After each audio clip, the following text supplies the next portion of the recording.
Hi, boys and girls. Today we are going to read Chapter 6 of The Boxcar Children. Chapter 6 is called A Queer Noise in the Night.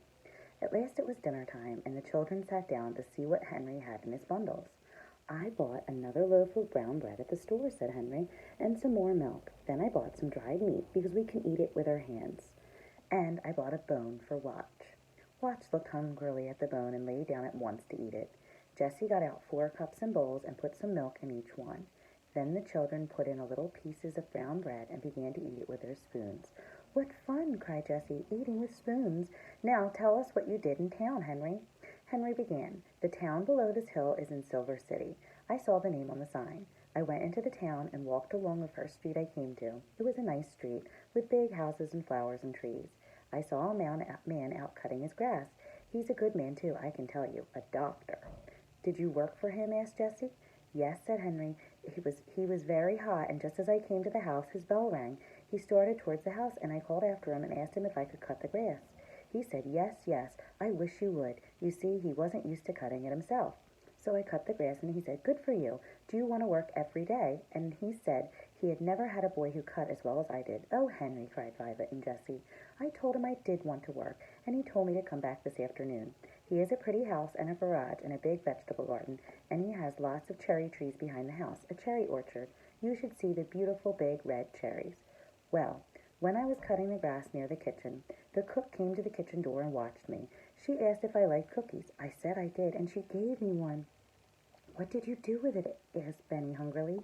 "When she came back to the kitchen, I put it in my pocket," said Henry, laughing.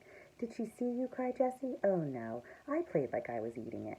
For a long time I carefully ate away on nothing at all. Benny began to look in Henry's pocket. It did look very funny. Henry went on.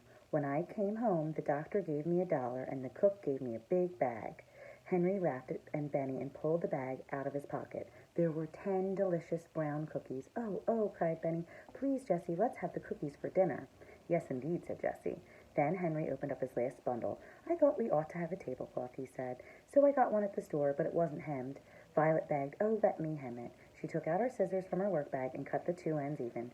Before she began to hem the pretty blue tablecloth, she helped Jessie wash and rinse the dishes and put them away. Benny helped them too. When Henry said goodbye and went back to town, all the children were working happily. Watch was trying to make a hole with one paw to bury his bone in. "I'll help you bury your bone, Watch," said Benny. "Oh, no, Benny," said Jessie. "Watch wants to bury the bone himself. You come and help me. I'm going to make a broom for the house." For a little while, Benny ran around finding sticks for the broom, but as soon as he went to sleep on the ground with the dog for a pillow. The 2 girls sat by the brook. Violet was hemming the blue tablecloth, and Jessie was making the broom with a long stick for a handle. When Henry came back at supper time, the broom with its long handle stood in the kitchen, and the new tablecloth was hemmed. Henry admired the broom and the tablecloth. Then he gave Jessie a small bundle. "Oh, butter!" cried Jessie, her eyes shining. It was butter, yellow and sweet. The 4 children had not had any butter for many days.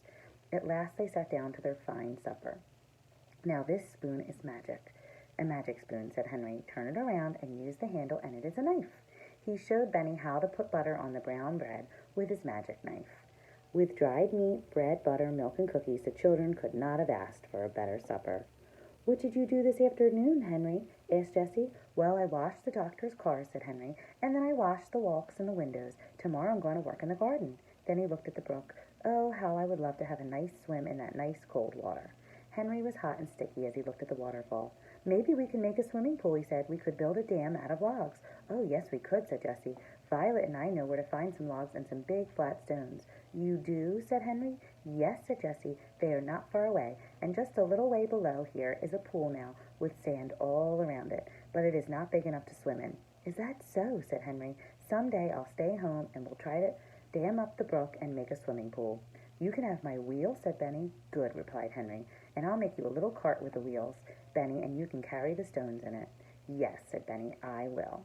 "Come now, we must go to bed," said Jessie. The children were all glad to go to bed. They stood on the stump and climbed into their new house, and they all went to sleep but Henry. He was thinking about the new swimming pool. All at once he saw that Watch was not asleep. Henry patted the dog and said, "Lie down, Watch." But Watch did not lie down. He began to growl softly. "Shh," said Henry to the dog. He sat up, and Jessie sat up. "What is it, Henry?" she whispered. "I don't know," replied Henry. "He was frightened. I think Watch hears something in the woods." "Let's close the door," said Jessie. "I'm afraid." The two children closed the heavy door softly. Then they sat still and listened, but they did not hear anything. "Lie down, Watch," Jessie said again. "Go to sleep." But Watch did not go to sleep. He growled again. "Maybe someone is in the woods. Maybe someone wants to hide in this car," whispered Jessie. "Maybe," said Henry. "There is something out there that the dog doesn't like." And then they heard a stick crack, and Watch barked. And there's Watch barking. "Oh, shh!" Jessie put her hand over his mouth. "If there is someone out there in the woods, he knows there's a dog in this boxcar," said Henry. He took the new broom out of his hand and waited, but nothing came. Nothing at all. The two children waited and waited. Violet and Benny slept through it all. "I'm going to open the door now," said Henry. They opened the door softly and then listened. The dog sniffed a little. Winnie turned around 3 times and laid down, and he put his head on his paws.